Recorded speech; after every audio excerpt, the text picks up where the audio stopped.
Dinhi sa Ebanghelyo karong adlaw atong sabton nga si Jesus wala magkondenar sa bahandi o mga dato.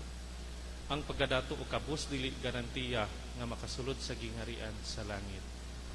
Ang pagsulod sa gingharian sa Dios gasa gikan sa Dios. Makasulod lamang kita pinagi sa grasya sa Dios. Dili pinagi sa atong pagpanag-iya sa material nga bahandi. Dinhi si Jesus wala magbasol ni bisan kinsa. Gi-representar lang niya kanato ang mga kapiligruhan sa mga bahandi. Ang sakana nga mga kapiligruhan, una, kung ang usa ka tawo adunahan tingali maghuna-una siya nga ang tanan adunay bili nga bisan unsa mapalit.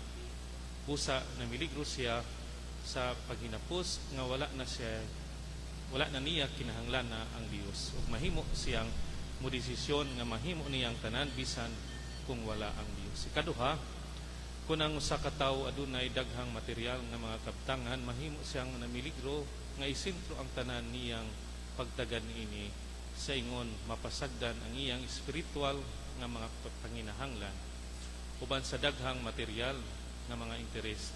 Tingali siya namiligro sa pagtan-aw lamang sa iyang material nga mga panginahanglan ug makalimot sa pagpangita sa iyang kinabuhing dayon. Kay naanad sa material nga mga kaharuhay, mahimo siyang namiligro nga ihiklin ang mga hiyas sa mga sakripisyo ug mga pag-antos. Matintal siya sa pagkaulipon kanila imbes magbuhat sa usa ka mahiyason nga kinabuhi sa pagpaambit ug paghatag. Ikatulo, kung ang usa ka tawo dato kayo nga siya tingali kanunay mahadlok nga mawala ang mga butang o kabtangan. Kung siya adunay daghang kaayong material nga bahandi, siya mahimong hukom sa tanan sa natad sa mga ganti ug mga ganansya. Mahimo niyang buhaton ang mga butang tungod lang sa mga sukol. Anay siya sa peligro nga hatagan ug bili ang trabaho ug ang tanan bahin sa kung unsa ang iyang makuha ug kung pila ang kantidad sa iyang paningkamot. Hinumduman nato ang Dios lamang ang makaluwas. Ang Dios ang manggihatagon. Ang Dios mao ang atong seguridad niining kinabuhia. Ang Dios mugiya kanato ngadto sa kalampusan.